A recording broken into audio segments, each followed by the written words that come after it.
Boa noite, meus irmãos queridos.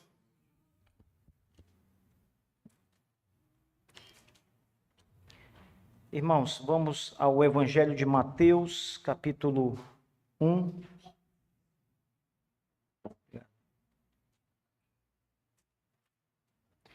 Evangelho de Mateus, capítulo 1. Mantenham abertas suas Bíblias no capítulo 1 do Evangelho de Mateus. Eu tive um professor no seminário que ele sempre nos alertava, a mim e aos demais estudantes do seminário, que nós deveríamos, como pastores, quando fôssemos pastores, nos empenhar muito em ensinar à igreja teologia. E ele sempre dizia uma coisa tipo, mais ou menos assim: as pessoas pensam que teologia é só para quem vai para o seminário, mas todos os domingos os pastores, quando sobem ao púlpito para pregar a palavra de Deus, eles estão ensinando teologia às pessoas. Se os pastores são fiéis pregadores, expositores da palavra, a igreja está tendo aula de teologia.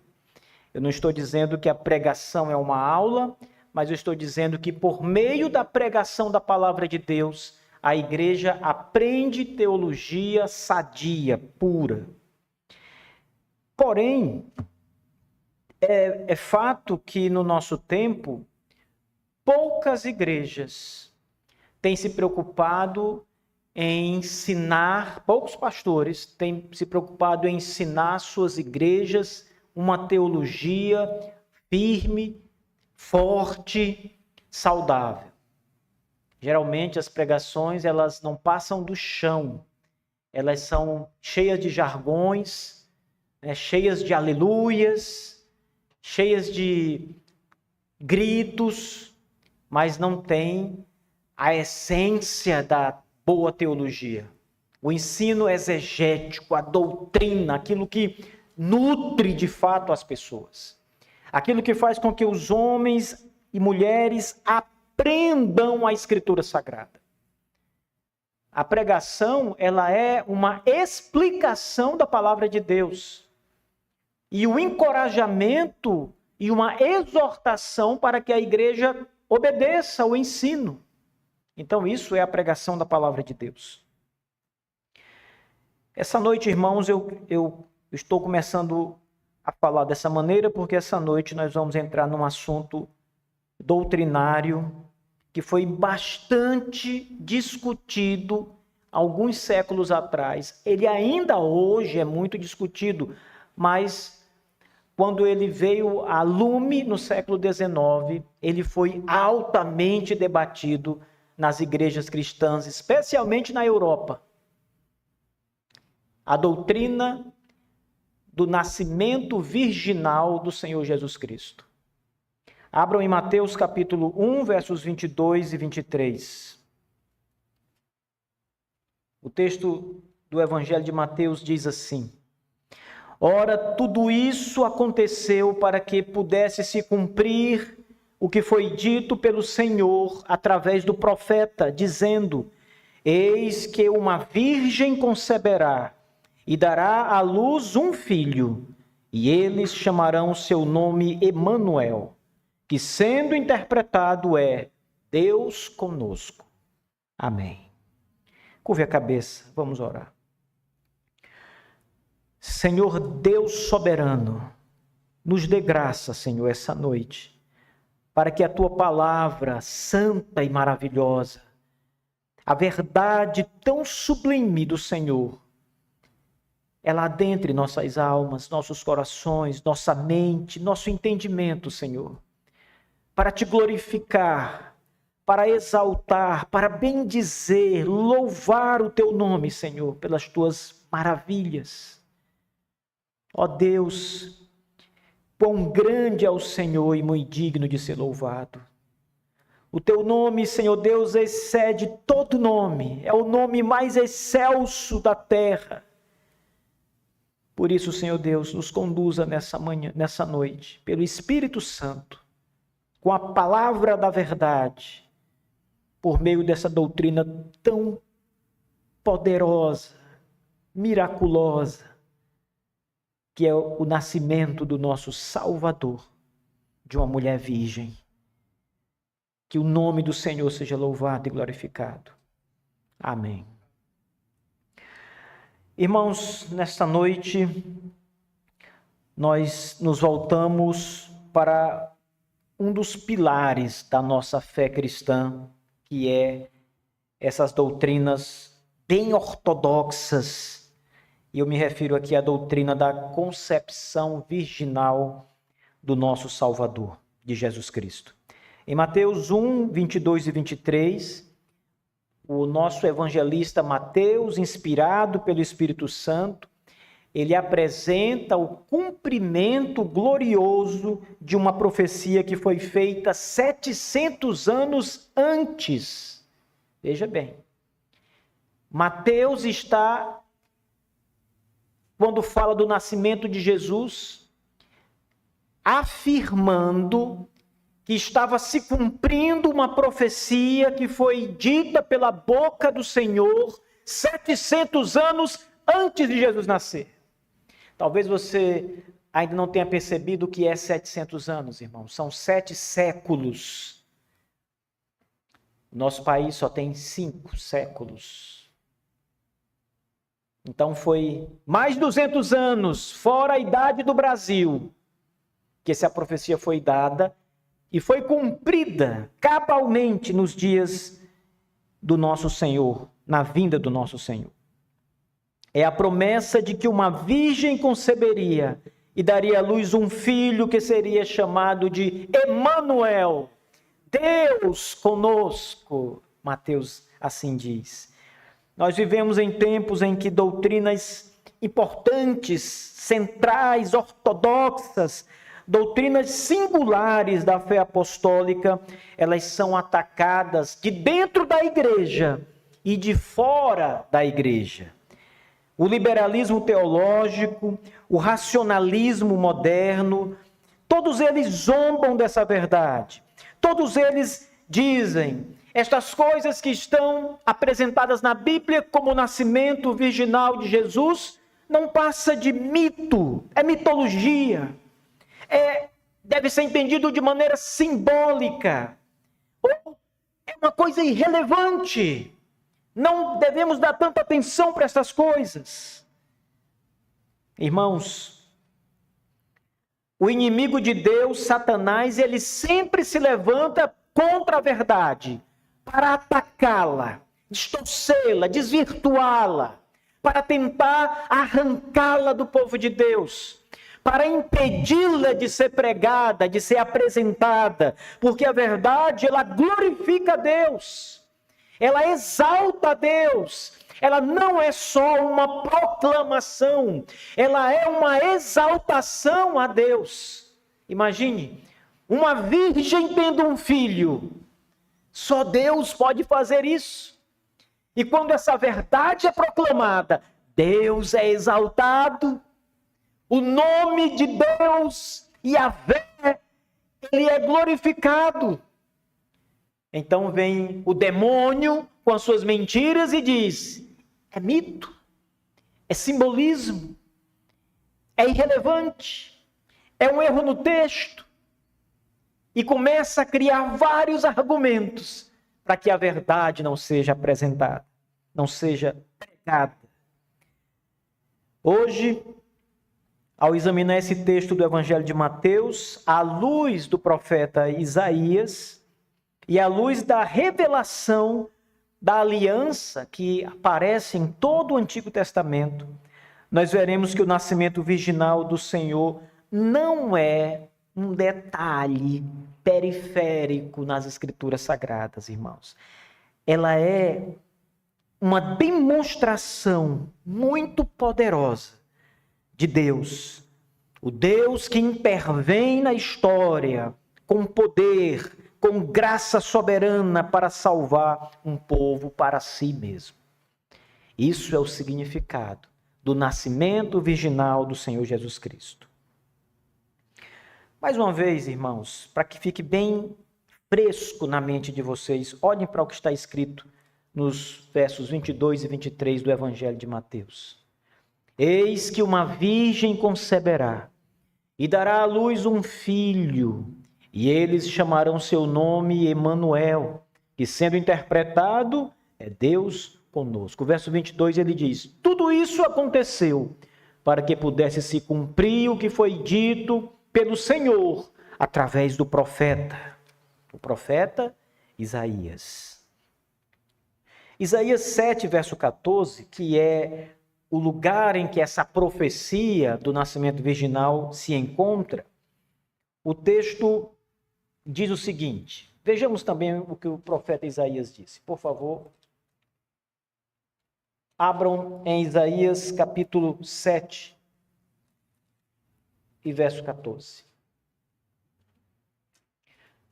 Portanto, o Senhor mesmo vos dará um sinal.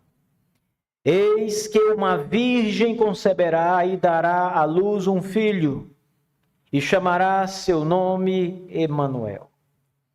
É exatamente o texto que Mateus, o evangelista, traz do Antigo Testamento e diz: quando Jesus Cristo nasce de Maria, uma mulher virgem, se cumpre a palavra profética de Isaías 7, verso 14. Em Isaías, a palavra virgem é a palavra hebraica que significa uma mulher jovem.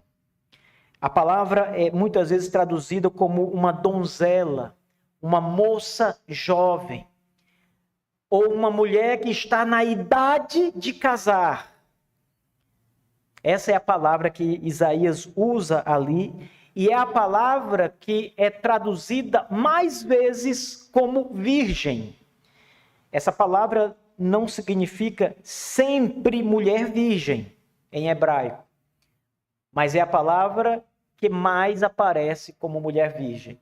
Por exemplo, quando o Antigo Testamento foi traduzido para a língua grega numa Bíblia chamada Septuaginta, a Septuaginta é o Antigo Testamento, que é escrito originalmente em hebraico, mas escrito na língua grega, na Septuaginta.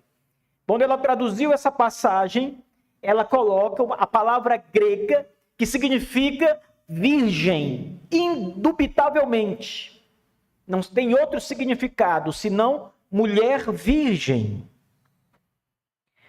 Em todos os contextos do Antigo Testamento, onde essa palavra hebraica que Isaías utilizou aparece, por exemplo, Gênesis 24, verso 43, Êxodo 2, verso 8, Salmo 68, versos 25, não há nenhum caso nestes aqui mencionados em que se refira, por exemplo, a uma mulher casada ou uma mulher que já tenha tido relações sexuais. Então, a implicação de que essa palavra no profeta Isaías era uma referência a uma mulher virgem é, de fato, uma implicação muito forte pelas outras vezes que ela aparece no Antigo Testamento. Mateus ele usa exatamente a mesma palavra que a Septuaginta utilizou na sua tradução da palavra hebraica, que em grego é virgem de fato. O evangelista usou a mesma palavra, alma, em hebraico, para que significasse virgem no texto grego do Novo Testamento. Isso porque, para os editores da Septuaginta, não havia dúvida nenhuma de que Isaías estava se referindo a uma mulher virgem. A Septuaginta, ela foi traduzida antes. Foi a Bíblia que Jesus usou, por exemplo, antes do nosso Senhor Jesus. E Mateus usa a mesma palavra para mostrar que a profecia está se cumprindo. Como é que pode, irmãos? Porque em Isaías havia todo um contexto em que essa palavra foi dada. O que significa dizer que nós precisamos encontrar um cumprimento dessa profecia nos dias do profeta Isaías, mas também um cumprimento maior nos dias de Jesus Cristo. Senão ela não faria sentido nenhum nos dias do profeta Isaías. Tem muitas profecias no Antigo Testamento que têm cumprimentos parciais ou então cumprimentos plenos. Isaías 7, verso 14, tem um sentido imediato quando a profecia é apresentada. Isaías estava se referindo ao rei Acás, quando ele diz, e tem um sentido pleno quando Mateus olha para essa profecia e diz, agora ela se cumpre plenamente em Jesus Cristo. Então ela se cumpre nos dias de Isaías, mas se cumpre de maneira plena nos dias do nosso Salvador Jesus Cristo. O cumprimento imediato nos dias do profeta Isaías era o nascimento de um filho como um sinal de Deus nos dias de Acás. Talvez esse filho que Isaías tenha em mente naqueles dias era Ezequias, ou um outro filho. Eram todos estes filhos de Acás. Esse cumprimento final que Mateus apresenta no seu evangelho é o nascimento virginal de Cristo, como sendo o verdadeiro Deus conosco, a encarnação literal, real, da presença divina com os homens. Foi exatamente dessa maneira que essa passagem, ou essas duas passagens, Isaías e Mateus, foram compreendidas e sustentadas, por exemplo, por Calvino, e também pelo puritano Matthew Henry, e outros tantos intérpretes dos dias da Reforma e dos dias dos puritanos, que leram e entenderam exatamente assim, afirmando que Deus frequentemente dá um sinal imediato, ou seja, a profecia se cumpre nos dias de Acás, mas ela se cumpre de maneira maior, mais plena, um cumprimento messiânico no futuro, no caso, com o nascimento do nosso Senhor Jesus Cristo. Calvino, ele via a profecia como tendo uma aplicação logo ali, imediatamente, ao rei Acás. Mas, plenamente, ela só se aplicava a Cristo. Ele enfatiza que o sinal que o profeta diz, eis que darei um sinal. Calvino diz, a palavra sinal é a mesma palavra e tem o mesmo significado para milagres, coisas maravilhosas. Então, o que seria um sinal ou uma coisa maravilhosa demais? Senão o nascimento de um homem, de uma mulher virgem. Uma concepção miraculosa. O Espírito Santo vem sobre Maria e de maneira miraculosa ela fica grávida. Este é o sinal, segundo interpreta Calvino, e ele está certo. Eu acredito que ele está correto. O miraculoso é o fato de uma mulher virgem engravidar. De maneira altamente milagrosa pela ação do Espírito Santo. Sem jamais ter tido, até aquele momento, qualquer relação sexual. A confissão de fé de Westminster, a confissão dos nossos irmãos presbiterianos, e a nossa confissão de fé batista de 1689, no capítulo 8, ela afirma que Jesus Cristo foi concebido, abre aspas, no ventre da Virgem Maria, da sua substância, pelo poder do Espírito Santo, sem pecado, para ser o mediador perfeito do seu povo, dos eleitos de Deus. O que Mateus quer mostrar, irmãos, quando ele traz o nascimento de Jesus e diz, está se cumprindo uma profecia? Qual é a finalidade de Mateus? Primeiro, ele quer mostrar a concepção de Maria como algo miraculoso, milagroso, obra do Espírito Santo, verso 20. Maria era virgem, O termo grego utilizado aqui é usado, lembrem, sem ambiguidade, como na língua hebraica ele tem alguns outros sentidos, mas no grego é mulher virgem. E Mateus usa essa palavra. Jesus, ele cumpre essa profecia de ser o Emanuel, Deus conosco. Não apenas o nome do nosso Senhor, Jesus, como nós vimos, mas a natureza, porque Jesus é o verdadeiro Emanuel. Ele realmente é Deus em carne conosco. Veja, é tudo isso que Mateus tem em mente quando ele faz essa ligação, o cumprimento dessa profecia. Ele está dizendo, Deus realmente deu um sinal extraordinário. Maria, virgem, concebeu, deu à luz a Jesus, e ele é Deus em carne, Emanuel. Isso já é muito extraordinário, meus irmãos. Mas quando nós analisamos para o testemunho das Escrituras como um todo, nós vamos encontrar outros detalhes que apontam para esse nascimento que foi apontado como o nascimento por meio de uma mulher virgem, lá no profeta Isaías, cumprindo-se lá em Mateus. Antes disso, a Escritura já falava. Uma boa exegese bíblica, ela vai olhar para Isaías 7, verso 14, como sendo mais uma parte, um degrau a mais da promessa messiânica do nosso Deus que se conecta. Veja, em Gênesis 3,15, Deus diz que a semente da mulher vencerá a serpente. Vocês já notaram que Deus não faz menção no homem, no marido dessa mulher?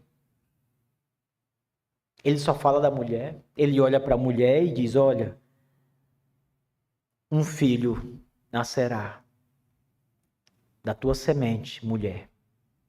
Mas ele não diz isso para Adão. E a semente nas Escrituras Sagradas é o sêmen masculino. Então, quando Abraão, por exemplo, faz com que o seu escravo jure que lhe cumprirá a promessa, ele pede ao escravo que jure pela sua descendência. Vocês vão lembrar dessa passagem. E como era o juramento? O escravo precisava colocar as mãos nos órgãos genitais de Abraão, porque ali estava a descendência, a semente, e fazer um juramento em nome de Deus. A descendência da aliança prometida, a descendência de Abraão. Então, em Gênesis 3,15, quando a primeira vez a semente da mulher é apresentada, essa história de um filho que vai nascer da mulher começa a ser contada para nós na Escritura Sagrada. Aí, então, em Isaías 7,14, nós aprendemos que uma mulher virgem vai conceber e vai dar à luz um filho. Em Mateus 1, verso 23, nós temos o cumprimento final da profecia, segundo o próprio evangelista, com o nascimento de Jesus Cristo. O Filho prometido vem ao mundo. Em Lucas 1, verso 35, o texto diz que o santo que vai sair de Maria será chamado Filho de Deus. Aqui está, irmãos. Há toda uma cadeia textual que vem apontando, trazendo informação, progredindo sobre o nascimento do nosso Salvador Jesus Cristo. Então, a concepção virginal de Cristo é o modo pelo qual Deus cumpre a sua promessa de enviar um Salvador, homem, sem pecado, nascido de mulher, sem herança adâmica, por isso sem pecado, gerado pelo Espírito Santo. Jesus Cristo, nosso Salvador. Deus conosco. Bom, essa é a verdade das Escrituras Sagradas. A Bíblia ensina, não em um só lugar, mas em 2 testamentos, uma doutrina que para muita gente é inconcebível, mas que nós cremos, porque está revelada, apresentada, foi dita pela boca de Deus, anunciada pelos seus profetas, proclamada pelos seus apóstolos, vista pelos homens, o nascimento virginal de Jesus Cristo, o Salvador. Irmãos, e Satanás se levanta contra essa verdade. Ela é grande demais, é maravilhosa demais, extraordinária demais. E ele se levanta contra ela para que Deus não seja exaltado.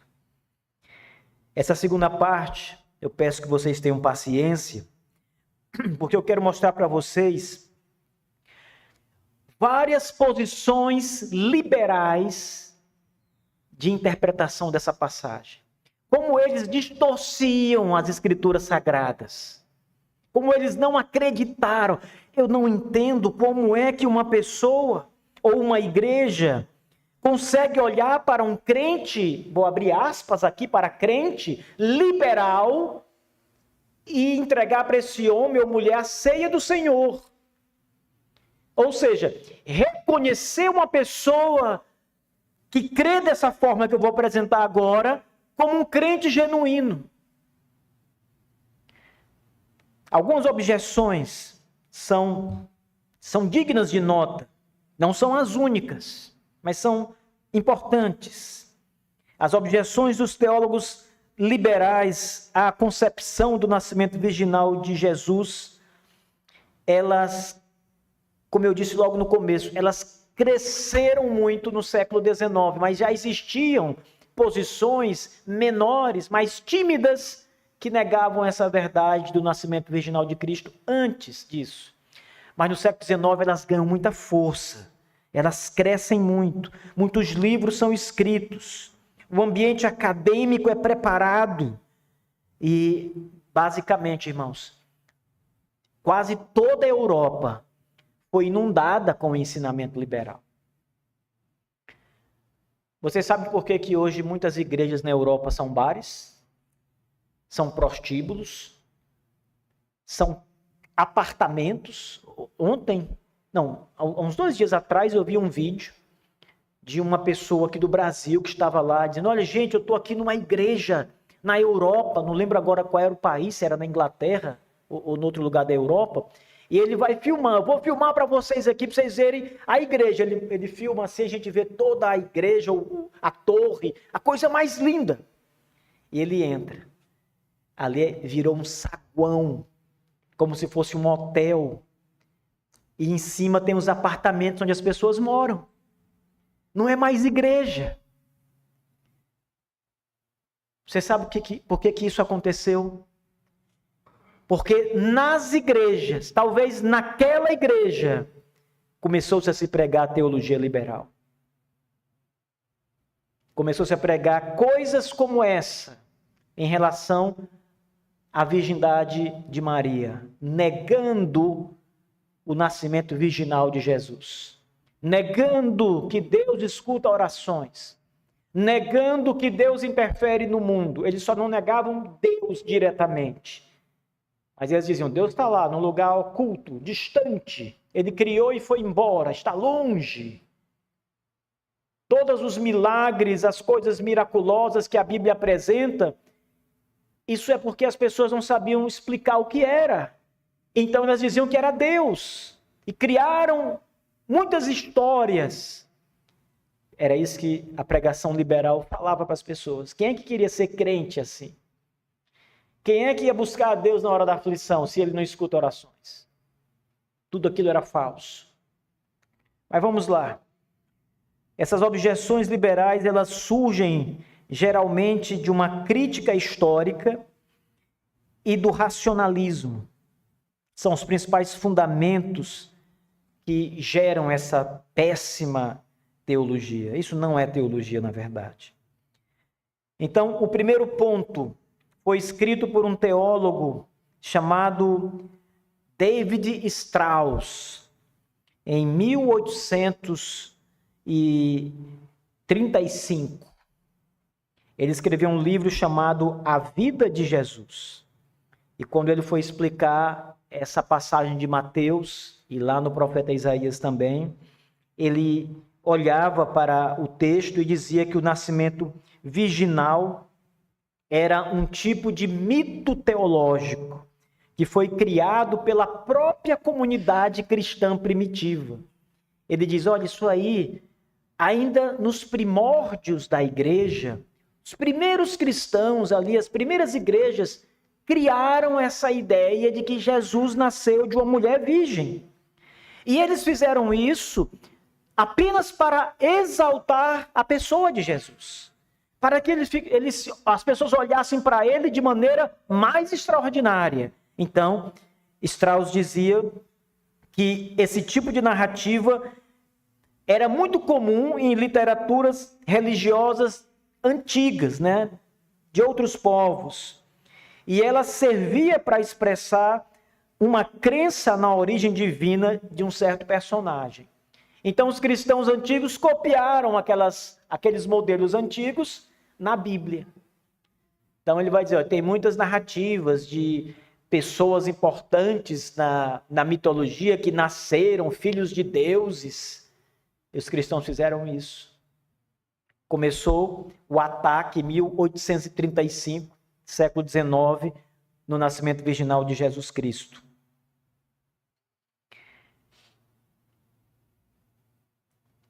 Em 1900, um homem chamado Adolfo Harnack, ele escreveu um livro chamado A Essência do Cristianismo. Ele considerava o nascimento virginal, prestem atenção, não essencial ao Evangelho. Não era essencial para o Evangelho. Ele afirmava que a essência do cristianismo residia no ensino moral e religioso sobre Jesus, não em doutrinas milagrosas. Então, ele dizia, o nascimento virginal foi uma adição posterior e é dispensável. Ele olhava para a Escritura nos seus dias e dizia, isso que está aqui, primeiro, não serve para nada, não tem nenhuma importância, não ajuda ninguém. O que importa é olhar para o que Jesus ensinou, os ensinos morais de Jesus, isso é importante, mas tudo que fala de milagres, isso não tem importância nenhuma. Em segundo lugar, ele dizia, além disso, essa passagem foi acrescentada. Ela não estava lá no começo, nos primeiros manuscritos, então colocaram lá depois. Quase aquilo que o primeiro argumento também fala, não é? Um homem chamado Rudolf Bultmann é um dos grandes liberais monstruosos da história. Ele escreveu em 1941, Querigma e Mito no Novo Testamento. Esse homem aqui, salvo engano, ele era diácono de uma igreja. Era um estudioso, considerado um dos maiores teólogos liberais do século XX. Bultmann propôs a desmitologização do Novo Testamento. Então ele dizia o seguinte, a Bíblia está cheia de mitos, cheia de mitologia. O que é que nós devemos fazer? Retirar todos os mitos da Bíblia, entre eles o nascimento virginal. Retirar todos os mitos da Bíblia e deixar apenas aquilo que é racional, plausível. Aquilo que pode ser verificado. Tudo aquilo que não puder ser provado era mito antigo que foi acrescentado, colocado ali. Ele dizia que o nascimento virginal de Jesus era parte de uma cosmovisão mitológica que não fazia nenhum sentido para os homens modernos. Ele dizia, o que importa é o querigma, isto é, a pregação. Querigma é pregação, proclamação. A historicidade dos eventos miraculosos não interessa porque é mito. A sua teologia, irmãos, até hoje, existe uma editora no Brasil que publica as obras dele e de outros liberais. A sua teologia, má teologia, influenciou no século XX gerações e gerações. Inúmeros professores de seminários beberam da fonte de Rudolf Bultmann e se tornaram liberais e ensinaram isso. E muitos pastores foram formados aprendendo estas bobagens heréticas.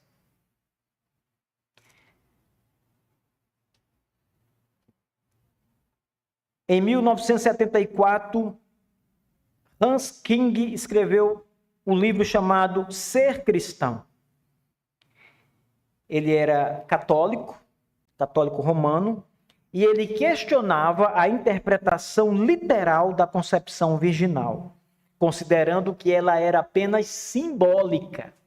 Quando você olhar para as Escrituras Sagradas, para o Evangelho de Mateus, capítulo 1, versos 22 e 23, saiba que quando fala que uma virgem conceberá, aquilo é simbólico, ele dizia. Não é literal, não é real, é apenas simbolismo. Ele descartava a veracidade do nascimento virginal de Cristo. Para ele, a virgindade de Maria era uma expressão de fé da igreja na origem divina de Jesus. Não necessariamente uma afirmação biológica correta. Em outras palavras, ele dizia, olha, você que é católico romano, ele era católico romano, quando você passar por essa passagem do nascimento virginal de Jesus, receba isso apenas como um ponto simbólico de fé na divindade de Jesus. Mas não entenda que isso aconteceu literalmente, biologicamente é impossível, ele dizia. Claro que é impossível para os homens, mas não para Deus, irmãos. A Bíblia, ela afirma que a fé cristã repousa em fatos históricos. 1 Coríntios 15, verso 14. O nascimento do nosso Senhor Jesus não é meramente simbólico, é um evento histórico, irmãos. É a encarnação de Jesus Cristo, João 1, verso 14. A leitura simbólica, ela anula a veracidade da encarnação. Porque na encarnação é exigido que o Salvador venha ao mundo sem pecado. Então, se ele viesse de um casal humano, de um homem e uma mulher, ele seria como nós, com a mesma natureza pecaminosa, inabilitado para ser um Salvador. Então, ele não poderia ser, neste sentido, como eu e você, pecador. Então, vem o Espírito Santo sobre Maria e o Verbo se faz carne. E vem um Salvador perfeito, sem pecado, ser o nosso Salvador. Isso é um fato histórico. É isso, exatamente isso que o texto bíblico diz. Ninguém está criando, inventando, não é simbolismo. É uma afirmação histórica real. Um outro homem chamado John Dominic